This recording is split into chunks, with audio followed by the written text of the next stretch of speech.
Welcome to the Buddha Dharma TV Sunday program. I am Lisa Chu. Namo Buddhaya. Today, we would like to begin our program with a Buddhist sermon by Ajahn Achalo from Australia.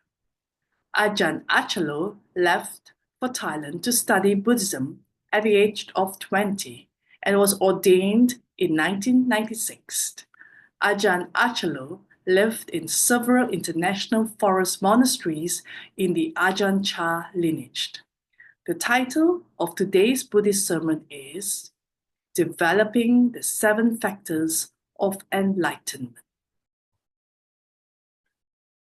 Good morning to our friends in Southeast Asia and Australia. Good evening to our friends in North America. I've been invited to give some Dharma sharing to the group in Canada. It's my honor and pleasure. Thank you for the invitation. The subject that I have been asked to talk about is how do we apply the seven factors of enlightenment in our daily life. So it's a very juicy subject. And the seven bojjhanga, the seven enlightenment factors. What's the first one? Bojjhango sati, sankappo, mindfulness. So we were just doing a guided meditation. We were doing breath meditation, a wonderful way to sharpen and clarify and establish this quality of presence of mind, truth discerning awareness. So in the Anapanasati Sutta, taught by Lord Buddha explains in the introduction that by sincerely and consistently practicing breath meditation, the four foundations of mindfulness can be fully cultivated. And in the process of fully cultivating these four foundations of mindfulness, the seven factors of enlightenment are brought to fruition. So that's very important to note. I often feel that breath meditation is underestimated as a practice. Many people feel that they should do a little bit of breath meditation so that they can apply their mindfulness in other areas. And here Lord Buddha is saying, actually, breath meditation in itself is a practice that can fully fulfill the four foundations of mindfulness and bring to fruition, completion, the seven factors of enlightenment. The other thing he says, of course, is that in bringing to fruition the seven factors of enlightenment, the mind is liberated. It's a very fabulous paragraph. It starts with breath meditation and it ends with enlightenment, one paragraph. So we should notice this. Of course, not everybody has all day to practice breath meditation, but it's important.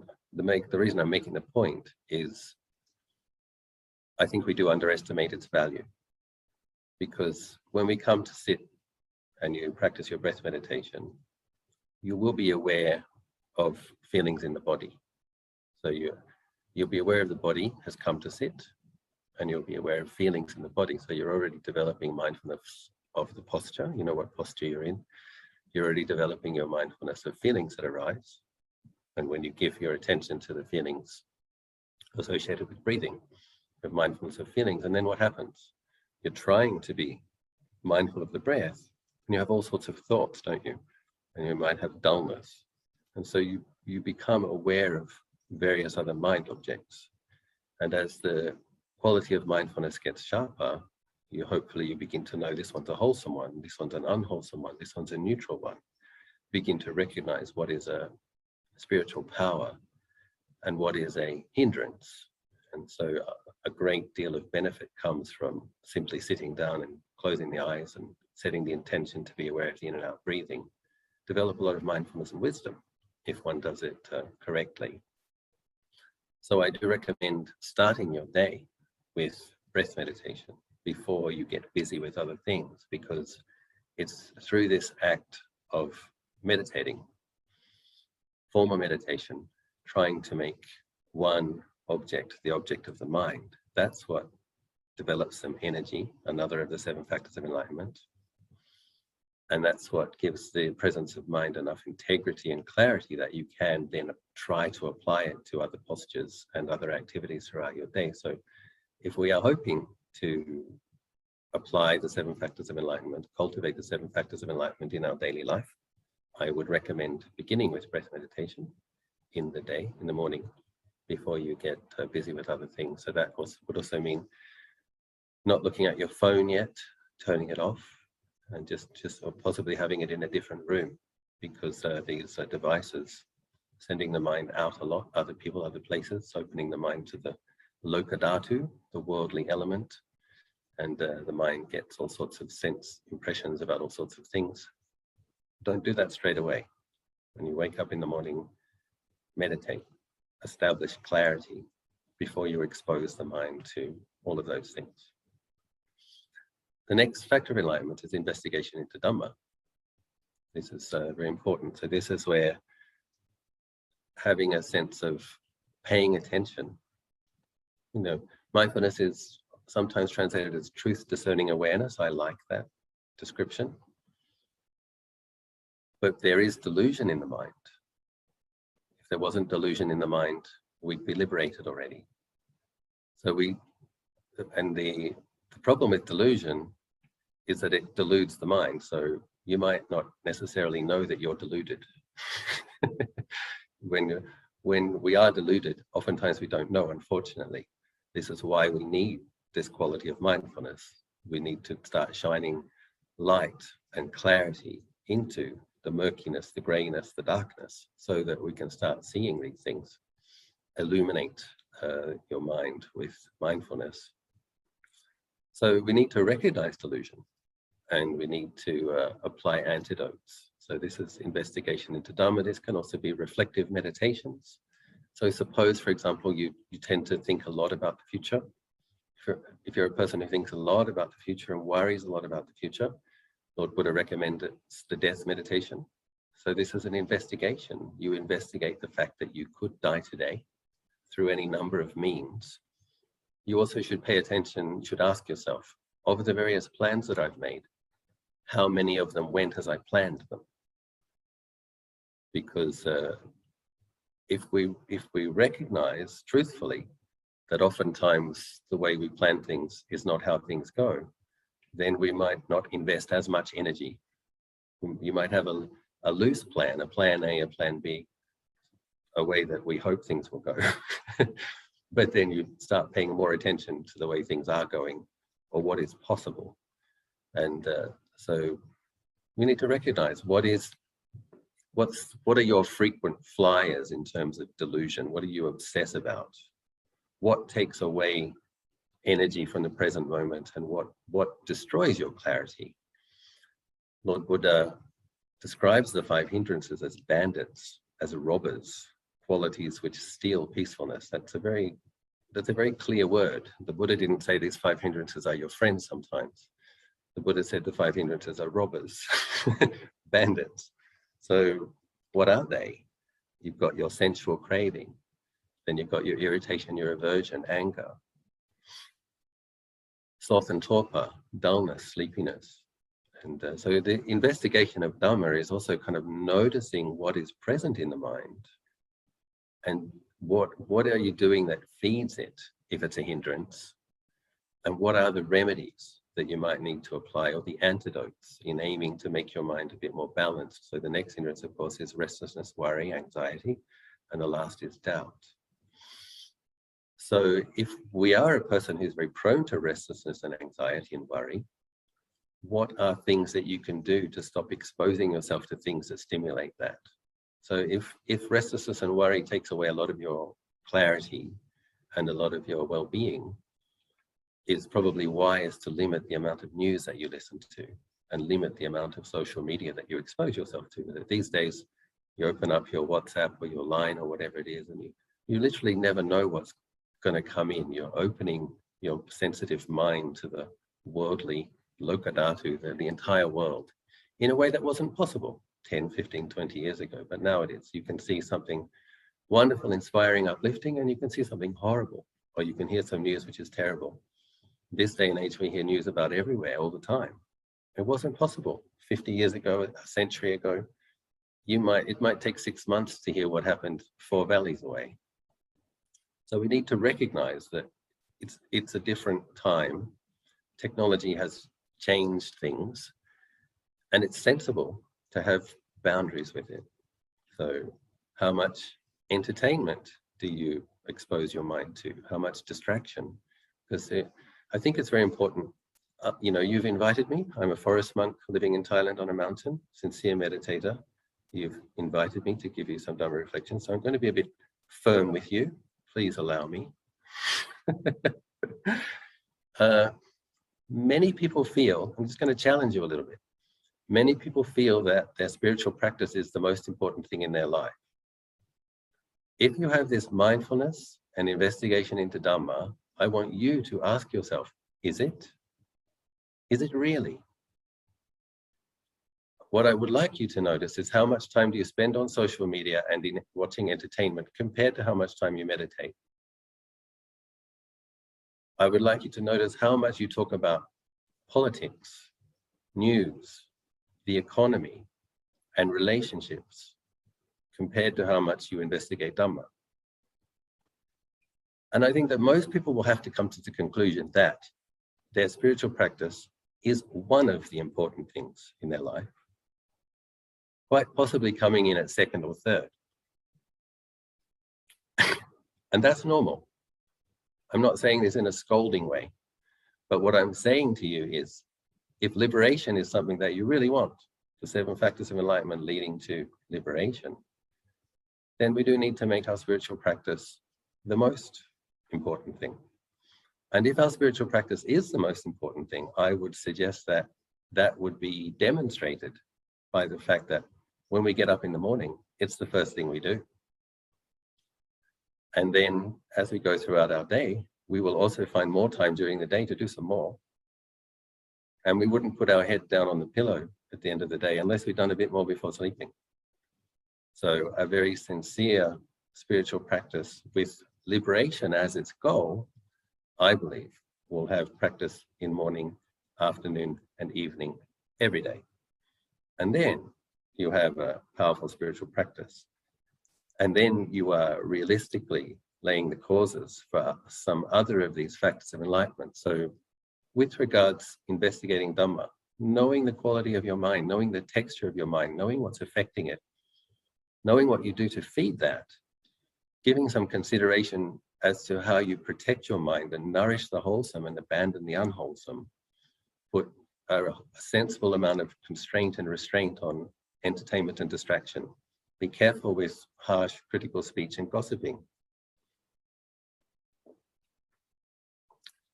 I think something happens in social media, doesn't it? Whereas it's a bit like road rage. When you're in an aluminium and glass container, you can get angry at other people because there's this perception of separation. So if you were face to face, you might not yell at a person, but if they bumped into you slightly, but if they're in a different car, you might, because it's perceived separation. They won't hit you back if you hit them. And I think with the anonymity of comments in social media, people can start becoming quite harsh and rude and mean in a way that they probably wouldn't be, but it does still affect the mind. So paying attention, what kind of comments do you make? And how are these things affecting your mind? So I think most of us can notice that in general, the world seems to be becoming more polarized. The left is going more left, the right is going more right. You're either very pro-vaccine or you're very anti-vaccine. There's not much in the middle anymore. And Lord Buddha is explaining to us that if we aspire to be, Ajahn Anan often says, keep the mind in the middle. It's the shortcut for practice. The fastest way to liberation is to keep the mind in the middle, not allowing it to be swayed by liking and disliking too much. That's the first hindrance. And the second hindrance, it's also the falling into the pleasure side, on the falling into the austerity side, which is not the middle way. You're trying to not fall into excessive sensuality, liking and loving and getting passionate, trying not to fall into excessive austerity and self-torture, hating, getting angry. So what can we do to support our mind to be more in the middle and to have more clarity? So this investigation into Dhamma is very important. It's not like just reading lists. The Dhamma is something, Ajahn, my teacher, explains that the Dhamma wheel is something which rolls in your mind, in your heart.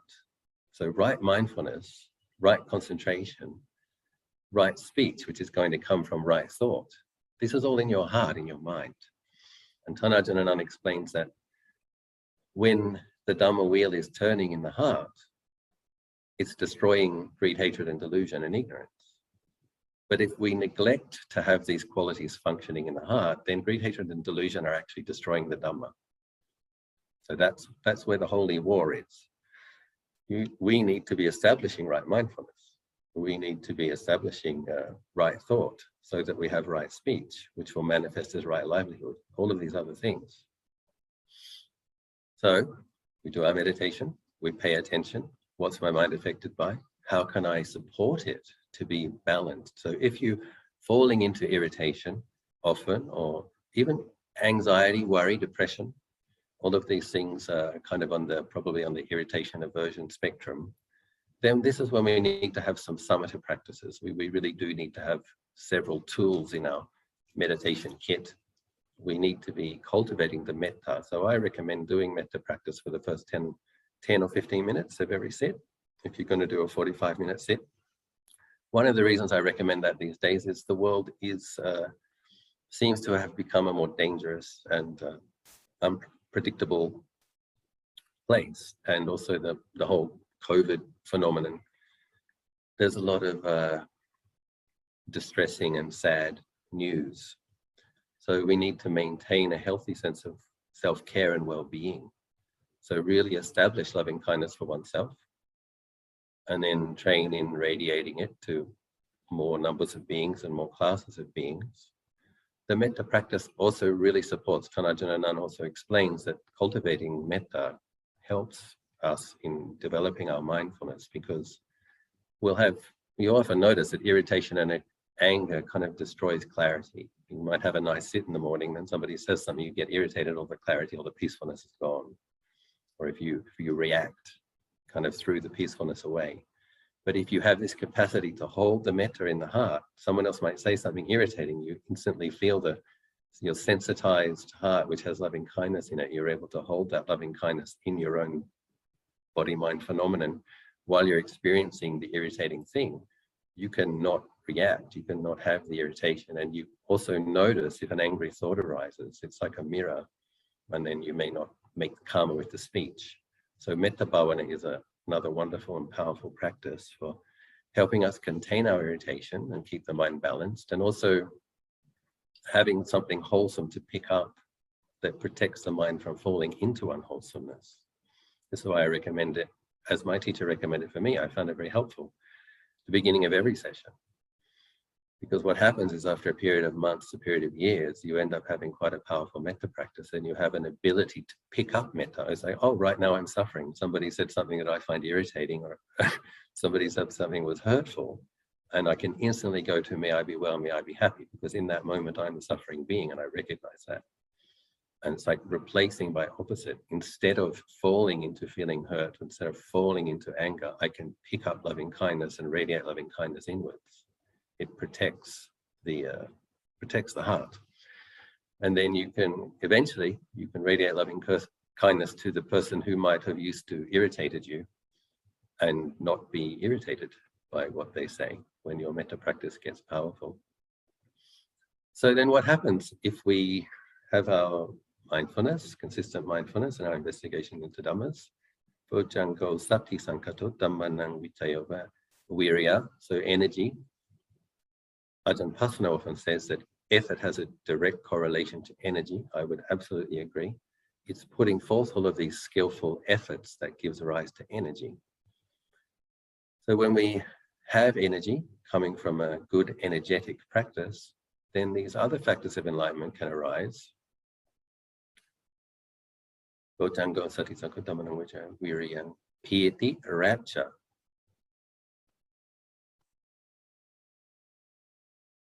Pasadi, tranquility. So the good news is the nature of your mind is that if we don't pick up the unwholesome, and if we keep it in the middle and we keep it balanced, and we cultivate right mindfulness and right collectedness, then by the very nature of your mind, it can experience tremendous rapture, tranquility, serenity. And this is everybody. This isn't software, this is hardware. Everybody has this. In being conscious, in having the human body and mind phenomenon, if you protect the mind from unwholesome objects, and if you train the mind to give attention to wholesome objects and sustain its attention on wholesome objects, and this truth discerning clarity, you will begin to have rapture and tranquility and serenity arise in your mind. We do need to maintain a consistency of practice to get this going. It's a bit like those old images of when people used to have to kickstart the car. You know, you have to the motor, you have to kind of wind it and wind it and wind it. And at a certain point, it starts humming and turning over by itself. But you'll notice to get the motor humming, it did take they had to be energetic in getting it going. Lord Buddha also explains the untrained mind as being like a wet stick in the swamp, and you need to take it out of the swamp and place it on the bank until it dries out before it can catch light. So this is why we need to be consistent in our practice, because otherwise it's like dropping the stick in the swamp again and then putting it on the bank again and then dropping it in the swamp again and putting it in the bank again. It's not going to fully dry out and catch light. But if we are diligent and consistent in our practice, and if we increase our practice to be doing more sessions per day, then the likelihood of you experiencing tranquility and rapture and serenity gets much, much greater. And Lord Buddha explains, peacefulness is the highest happiness. So it's really important to understand this, that dukkha, the first noble truth, unsatisfactoriness, suffering, is the nature of conditions. Yes, it's true. But there is pleasure, and some pleasure is praised by Lord Buddha as being harmless. And so the pleasures that are praised by the Buddha as being harmless is those pleasures that arise due to skillful and correct practice. So rapture and tranquility are very wholesome things. And what happens is a mind which has gladness. Suppose you have a practice of generosity and you have faith, very brightening, nourishing quality, and you're doing a good amount of practice, then there's tranquility and wellness of mind, a kind of resilient quality of well-being. It's not like all misery and then at the end you become enlightened. That's not the way it works. Maybe for some people, particular karma, but for most people, you should start experiencing more well-being and developing skills about how to maintain a certain quality of goodness and tranquility and pleasure in the heart, wholesome pleasure coming from maintaining skillful objects of meditation and skillful ways of reflecting, learning how to let go of the unwholesome. So that mind which is experiencing well-being, a freedom of remorse, having a refuge and a path and a direction, that's what gives rise to samadhi, right collectedness, that quality of establishing a very profound sense of presence of mind. So for most people in this day and age, it takes quite a bit of effort to really experience samma samadhi. But whatever amount of collectedness we experience, it's important to understand that that is samadhi. So Ajahn doesn't really talk about jhana and not jhana. He talks about kanika samadhi, upajara samadhi, appana samadhi. It's all samadhi. So the kanika samadhi is when you get that feeling of some peacefulness, some collectedness for about 5 minutes. That's samadhi. What happens is as your samadhi deepens and ripens, it matures. If you steward it, that might become 15 or 20 minutes of serenity and tranquility with only a few wholesome thoughts arising. Or that'll be your upajara samadhi, your neighborhood concentration. And oftentimes it's more like in retreat type periods. If you start to be meditating 10 hours a day, then the chances of actually experiencing appana samadhi, very stable, this unmoving sense of stillness, then that becomes possible. But it's all samadhi and it's all wholesome, and we should, in one level, we have to be content with the amount that we get without too much desire mind, because contentment while making an effort and increasing our efforts is a large factor in what gives rise to samma samadhi. So many people make a mistake where they get some experience of peacefulness and then the desire mind, they want more, go back and want to sit again, they want to get that again, and it doesn't happen. So we have to pay attention to what actually gave rise to a peaceful mind state. It was being consistently with the meditation object and dropping desire. It's simply by applying the mindfulness to knowing the meditation object, being with the meditation object, recognizing a hindrance and dropping it, then some samma samadhi arises. But if we come to the meditation pillar with, I want to be more peaceful, I want to be more peaceful, and that doesn't arise. So we have to recognize when we do experience peacefulness, what were the conditions that led to it, and then repeat that. The last of the 7 factors of enlightenment, equanimity. Very important. We all know how much misery we can cause ourselves by falling into desire, falling into irritation or aversion. So equanimity isn't indifference. It's a very misunderstood quality. Equanimity is equipoise, balance. For the mind to be truly equanimous, there's a lot of energy there, because if you don't have good quality of energy in your mind, you're not able to keep it from swaying. So there's a profound presence of mind for you to have true equanimity. And you're able to keep the mind in the middle, keep the mind balanced, remain serene. Ajahn Sumedho translates equanimity as serenity. It's a very beautiful quality. Other ways you can look at equanimity, it's like if you really understand praise and blame, for example. If you really understand that they're a pair and they come together, nobody only ever gets praise. Even the Buddha only got blame. I mean, how much energy do we waste and how much pain do we cause ourselves thinking about the thing that we think somebody shouldn't have said to us that hurt our feelings 5 years ago, 10 years ago, 15 years ago. And if we can just accept praise and blame is normal, everybody experiences it, no matter whether you think it was right or wrong, or they should have or they shouldn't have. It's simply a phenomena that human beings must experience, even the Buddha. So we just, yeah, okay, that was blame. And this is praise. There's pleasure, there's pain. Keep the mind in the middle, trying to know them as equal phenomenon, arising, staying for some time, ceasing due to conditions. So pleasure is just this much, pain is just this much, praise is just this much, criticism, blame is just this much, a good reputation, a poor reputation, fame and obscurity, or fame and ill repute.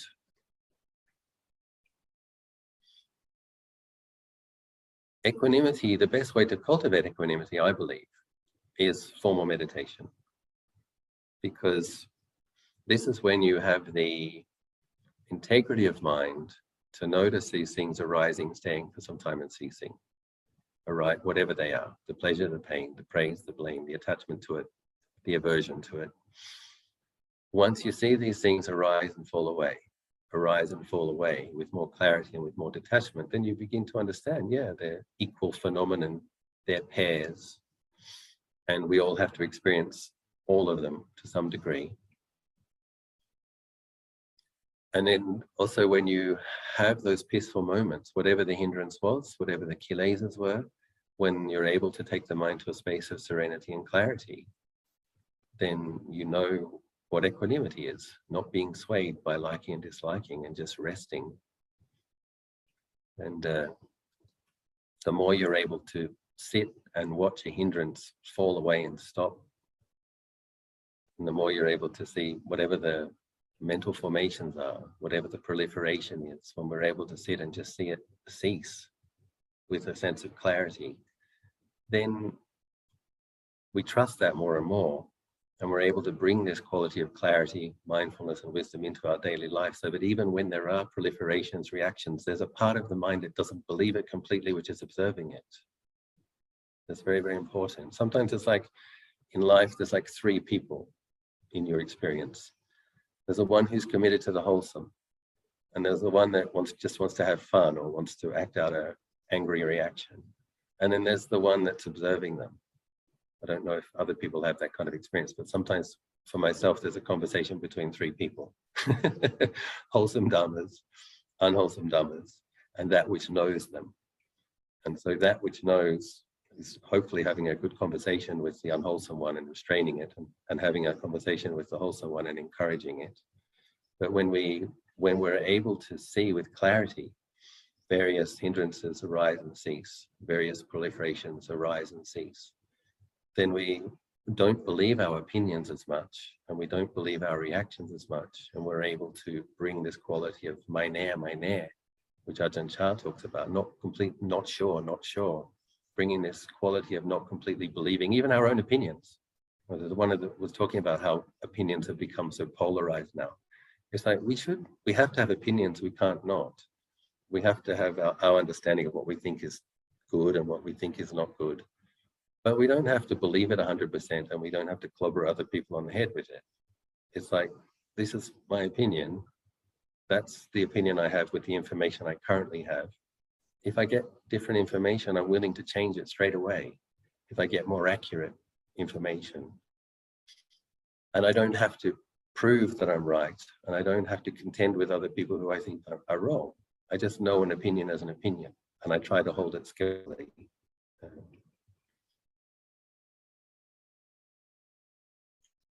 So let's review again. 7 factors of enlightenment. We have mindfulness. We have to make to generate it and then maintain it before great effort. So sometimes people think a large part of practice is just be mindful, just be mindful. If you want to be mindful, I would suggest to you that you have to clarify and establish mindfulness in the morning, so that throughout the day you can just be mindful, just be mindful. But if you're trying to just be mindful without putting some effort into clarifying a good quality of mindfulness, it's probably not going to be very effective. Investigation into Dhamma. So knowing what is wholesome, knowing what is unwholesome, knowing what is neutral, recognizing what affects your mind, and how to support the wholesome and how to abandon the unwholesome. You know, that's where we really want our investigation of Dhamma to be, in the area of your mind's at, what Dhammas are functioning in your mind, and how you support the wholesome and abandon the unwholesome. Which Dhamma lists, which Dhamma practices will support you in that process. Virya, energy. So we have to put energy into our practice. We have to make effort. Right effort gives rise to energy. Once we have a consistent practice, then we start to experience rapture, tranquility. This is a foundation for samadhi, right collectedness. And then we have equanimity. When equanimity is fully cultivated, I believe the 4th jhana is comprised of equanimity as a profoundly concentrated state, which isn't moved by liking or disliking and isn't even affected very much or tranquility anymore. And this equanimity on that level plays a very important role from what I've heard. Once a person becomes a stream enterer, it's the developed jhana and that spending a lot of time in the 4th jhana is what really starves the roots of the greed and the hatred. We're just resting in this unmoving, not being swayed quality. So it's good to know where it goes, equanimity, and the role that it plays. So I hope that I've been able to say something useful to you and practical, and I do wish you success in your cultivation. If I said anything offensive, I ask forgiveness. I did want to make some time for questions and answers also. Hanamayanda Kataya Sadhukaram Dharamase. Sadhu, sadhu, sadhu anumodami.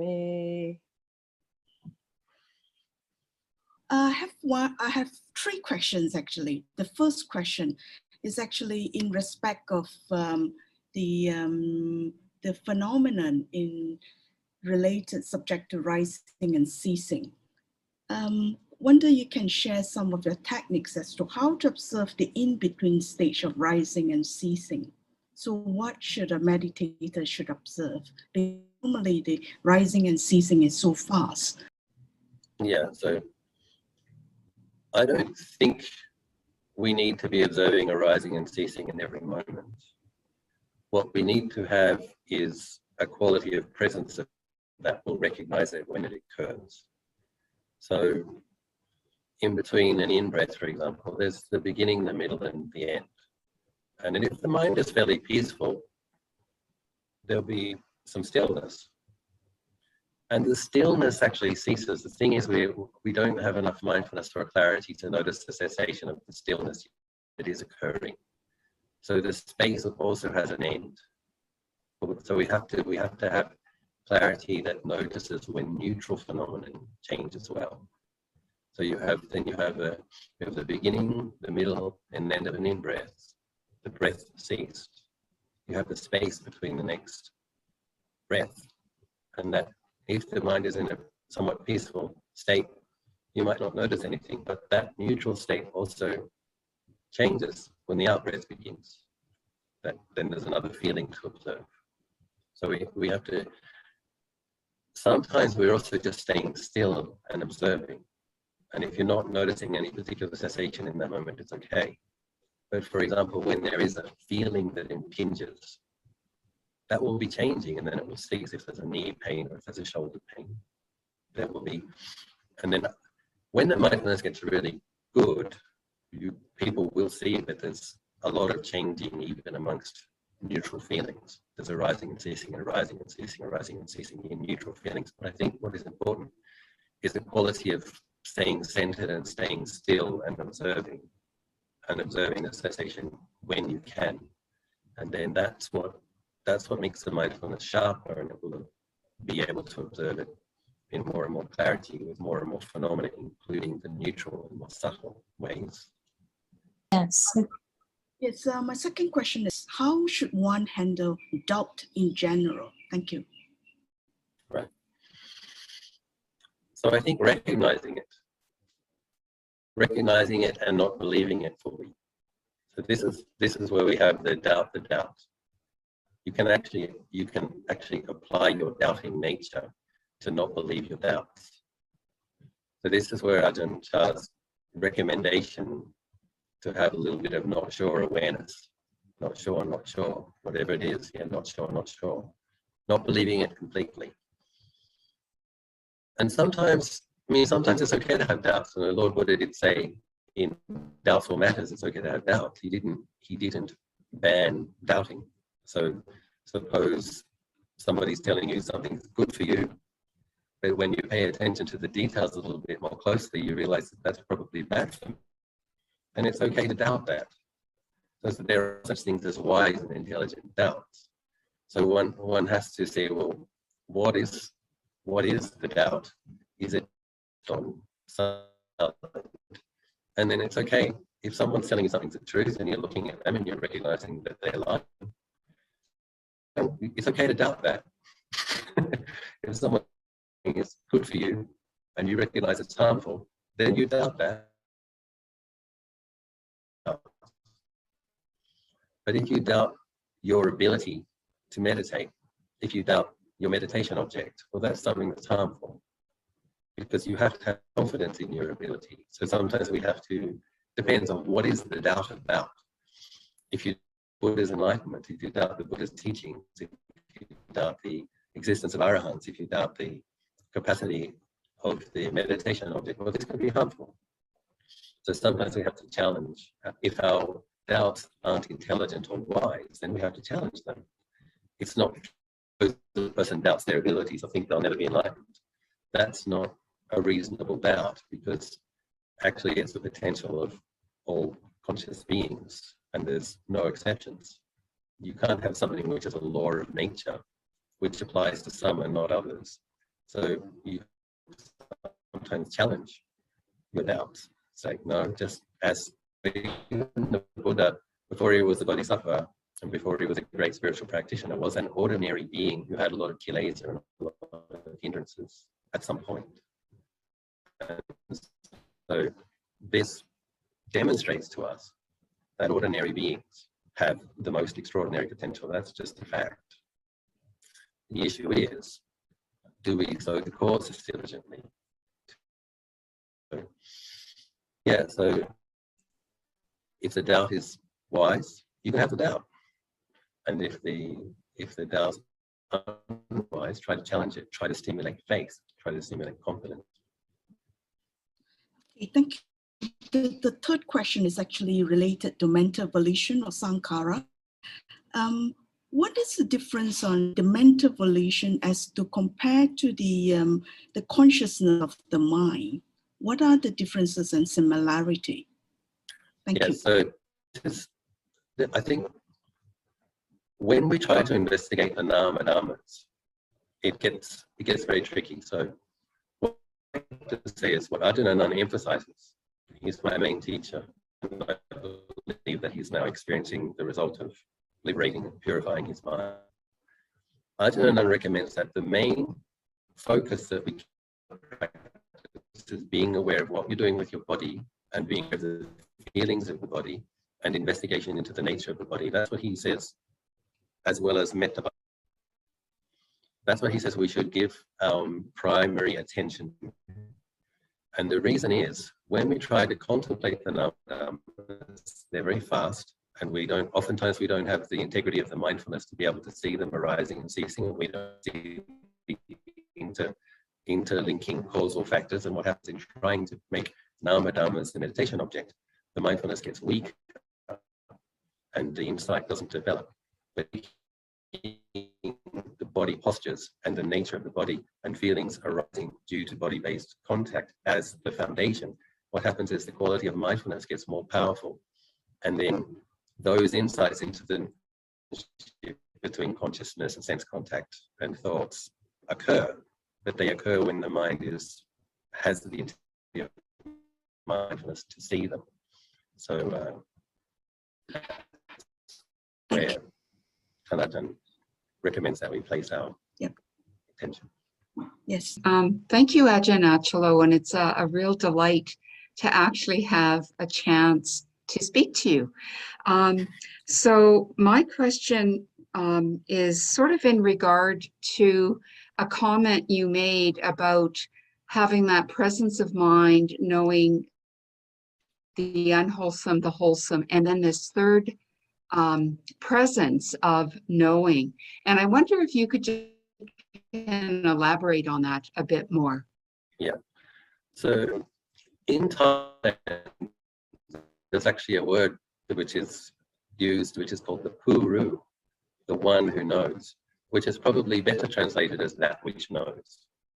So when we first come to practice, that won't be established so much. But what happens is when we are consistent in meditation practice for a period of years, what happens is this quality of clarity that you can maintain throughout your day becomes more palpable. It's like you have a walking stick. You have this mindfulness with click, which is becoming more and more aware of mind states throughout the day. So it's a very good thing, and we depend on that. But it's not self. So sometimes when we use these analogies, you have to use the limitations of language, but it's as though there is a conversation between our bad habits that want to be reborn, our new habits that we're trying to maintain, and that which is kind of like refereeing or stewarding the process. And so this is why I personally recommend meditating morning and afternoon and evening every day. Not always sitting, it might be some walking meditation, or it might be, for some people, an energetic period of chanting, whatever works for different practitioners to establish a sense of presence of mind and clarity. And then we have the intent. It's very important to have the intention and the determination to maintain that sense of clarity through all postures and all throughout the day. Doing the practices that support that sense of clarity that can be maintained consistently through the day, then I think, do you have some experience of that, may I ask? Of the clarity or the consistent practice? Of being able to take that consistently through your postures through the day in your life. Not consistently. Right. It's sporadic. Right. So how many, may I ask you, how many sessions you do each day? Oh, please don't ask. Yeah, right. No. I'm experiencing chronic pain, and Right. I'm really, really trying to find ways of practicing that don't aggravate that. Right. So the walking practice is another practice which is often underestimated. Yeah. So, and it's a very big part of the forest tradition, actually. We just take the bottom of the feet as you walk, instead of the feelings of your breath, and it can be trained very similarly. Your anchor that becomes the kind of calm in the storm that helps you generate clarity so that you can watch mind states. But if you don't have some kind of commitment to a regular formal practice, you won't be able to have that consistent clarity. That's the point. Mindfulness is a sankhara. It's something which has to be karmically, volitionally given importance. Presence of mind is something that we have to maintain. We have to establish and maintain that presence. It is a karmic formation which leads to that which is beyond karma. It's a condition which leads to the unconditioned. But we do, because it is a condition, we have to bring it into being, and we have to increase its power, and we have to be consistent. So then the walking practice, for example, if you do need to lie down, well, maybe you chant while you're lying down. So you do something that brightens and energizes the mind while you're in the lying down posture. Various things that we have to do to establish a consistent sense of resilient clarity. Great. Thank you, Ajahn. Nice to meet you. I had a meditative experience in a Vipassana retreat I went to, and I accidentally went into a very long meditation, and I saw the lights and everything. After a while, the lights went away. It changed colors, very bright. It went away, and then I had the feeling of going into a pit. Like, I was still calm, but I was going into space. Like, I feel like the floor just dropped, and I was just gravitating towards this. And because I have no sense of the body, so at that time, because I had spent so much time and effort to get to that peace, right? I did not want to come out of the meditation, because I could sit as long as I wanted, because there was no more pain and no more sound and no more body awareness. But that experience was so scary for me. Since then, now I realized that hindrance for me was the attachment to that feeling of losing the sense of I. And I wanted to understand, because I could never go back there again. I went to many meditation retreats, and I never ever got that kind of experience again. But could you help me to understand how outside of meditation we can understand this I contemplatively? How can we resolve that in a conscious manner? Thank you. So it's very interesting, isn't it, that we get fed up with the self-view, with all of its likes and all of its dislikes and all of its disliking, and we really, really want some peacefulness. And then you actually let go of it for a few moments, and fear comes up, because there's I'm pretty sure that in that experience, there wasn't fear, there was just peacefulness and having let go. The fear is, what I think occurred is the fear comes afterwards. So it's what the self-view then does with that experience. But the self-view finds it very threatening. And the thing that I would pay attention to is, that's a good number of years ago, you're still here and you're okay. And nobody ever died in a meditation posture from the meditation. I think Ajahn Prabhupada told me once that somebody died in a meditation retreat, but it was from a physical ailment. It wasn't from the meditation. So we need to challenge the fear. It's I think it's important to recollect that in the experience, the mind was peaceful and content.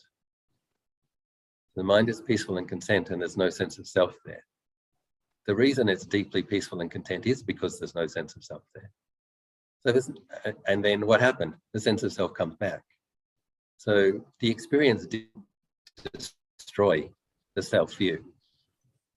The important thing to understand is that having insight, having spiritual insight doesn't destroy the self, and it doesn't destroy the self. What it does is it helps a person, the practitioner, to understand it, what it is. It's a habitual way of seeing things, which is not the ultimate truth, but it's still conventional reality. And so what happens is, like, Ajahn Anand still has a personality. Ajahn Chah had a personality. Ajahn Chah liked forest mangoes. He told everyone to give up smoking for the sake of their health, and afterwards he still had the occasional cigarette. It's like these people have their personality traits, and Ajahn Anand is more likely to talk about devas and past lives. Ajahn Biek is more likely to talk about the subtle abilities of blessing and protecting, qualities of blessing and protection. Luang Por Liam is unlikely to ever talk about these things. And so you have people who are liberated from greed, hatred, and delusion who still have a latent personality. The point is, they've seen it as a habitual way of grasping at the body and mind, which has a relative truth, but is not the ultimate truth.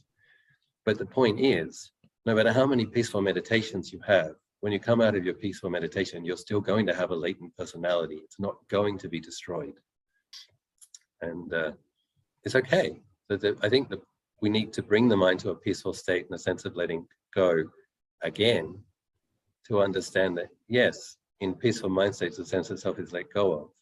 The mind comes out of the peaceful mind state and the sense of self comes back. And this is one of the ways we develop insights into it. It's like how this view arises due to conditions, and how we can reflect upon it to see that it's not the ultimate truth, and that when we become familiar with peaceful mind states, we become very comfortable with letting it go. It's kind of, oh, what a relief, get a break from that guy. And then come out of the meditation, oh, he's back again, with his likes and his dislikes. And so insight and samadhi isn't going to destroy your personality. It's not going to make you crazy. It's going to help you understand it and bring more mindfulness to it, and have a skillful stewarding of its healthy functioning.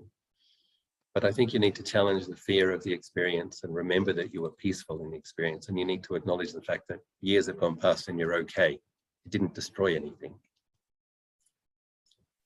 Thank you, Ajahn. So any suggestions to how we can see this view outside of meditation contemplatively? Like, yeah, so it's yeah. no. Basically, it's because you are doing at least 10 hours of sitting a day that it's possible. That's what made it possible, because you're in retreat. So unless you're at some advanced level, you can't bring your understanding of the ultimate nature of emptiness into your daily practice. This is something that has to be matured and repeatedly experienced many, many times. And then an advanced practitioner can be aware of the ultimate nature of emptiness while having a conversation. Must be really wonderful. So Ajahn, so you are saying that we don't need to prepare our mind consciously and thinking about how to see this in a non-self view? Like, well, as I said, you need to meditate morning, afternoon, and evening every day. And then your right mindfulness will take care of the rest. You will have your insights, and your right mindfulness will give rise to right concentration. And these experiences will happen again, and you will understand them better. But you lay the causes, and the insights are what happens when you lay the causes. We don't try to get the insight again. That's the perfect way to obstruct it from arising. Okay. You just have to Thank you. keep laying the causes. Okay. So thinking about it will not help, you mean? Well, no, because it's self, right? It's self having in the experience, it's an experience of letting go of self. And then what's coming is afterwards you're reinterpreting it with concepts. But the experience wasn't a concept and there was no sense of self in the experience. So it's like, you just have to trust the Dhamma and keep practicing and understand you'll experience it again. And in a way, you have to just leave it in the past now. And don't worry about it. Okay, so sorry, one last question. So like thinking, the thoughts is not me, feelings is not me, it will not help. Yeah, No, I think it's helpful. It is helpful, but you can't. We do it as part of the morning chanting. Sanya, anicca, sanya, anatta. It is helpful. It's panya, sanya, wise perceptions, which will help reduce our attachment to it. Well, I live in California. There's smoke, there's fire, there's brush all over, there's COVID, there's political instability, etc. And of course, there's the normal, expected, inevitable aging, sickness, and death. And I've been noticing kind of a background anxiety and the feeling that I'm waiting for the other shoe to drop. Do you have any other words of encouragement or advice about painful? So I think the COVID-related phenomenon. I remember in 10-day retreats that I used to teach, and I would say to people around about the 8th or 9th day, I remember saying this, that, you know, many of our parents and grandparents lived through really challenging and traumatic experiences, which we have largely been spared in this generation, whether it was the Great Depression or World War I or World War II. And we should recognize our extraordinary good fortune, and we should practice more, not less, not take that for granted, because the likeliness is it's going to change, unfortunately. Our current state of incredible good fortune and blessing is vulnerable. It always was. It was always going to change.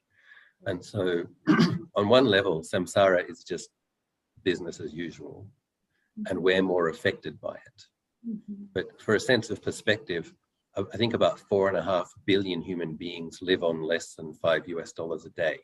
So there has always been tremendous, well, not to say always, but in this particular point in the eon, there is tremendous difficulty and challenges. Samsara is a really rough place. But what do we do when we've lived with a certain amount of security and well-being and pleasure, and all of a sudden things got much harder? What do we do with that experience? Then I think this is where we need to be doing other supplementary practices that give rise to a feeling of joy, enthusiasm. We need to bring extra effort and energy. So even myself, I've been practicing for 25 years, and when I think of my friends going bankrupt and people committing suicide, and, you know, the consequences of the lockdowns as much as the consequences of the virus, like even in a country like Thailand, with tens of thousands of bankruptcies and 40% increase in suicides, and, you know, there's a lot of terrible, awful things happening. So for myself, I've actually recommenced a 3 steps, 1 bow practice, because so now I go down to the bottom of the hill where the monastery gate is, and I bow up towards the Chedi, because I found that, you know, the near enemy to compassion is sadness. So you actually feel sad about all these people having such a miserable experience, or you see genuine cause for anxiety, like your life is becoming more difficult and may become much more difficult.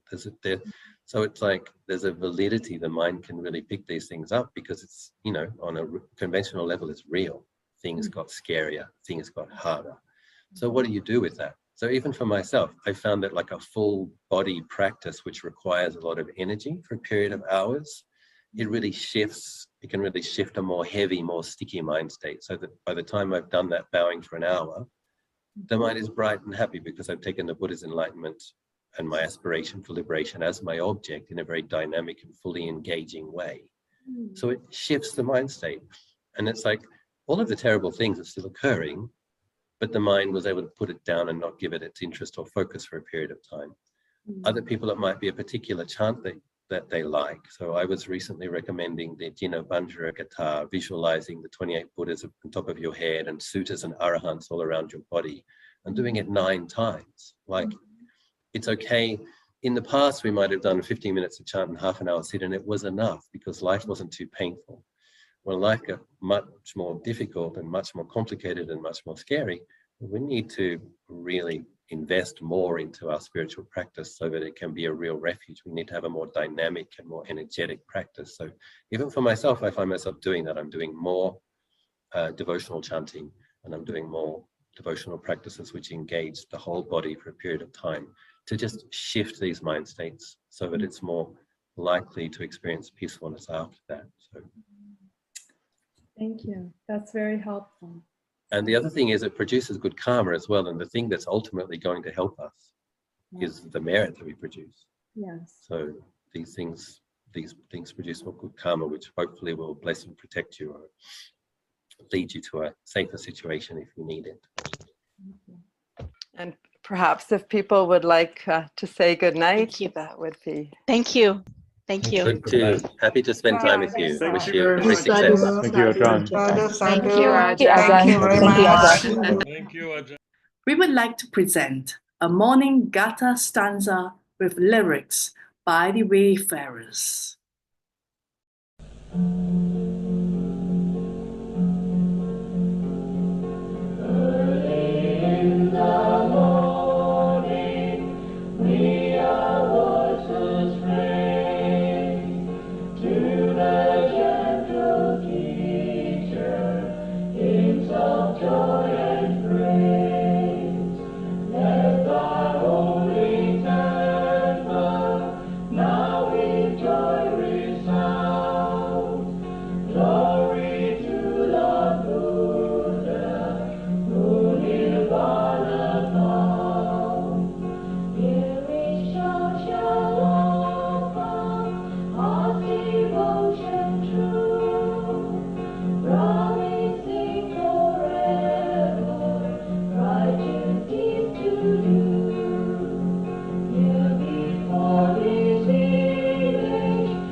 That concludes today's program.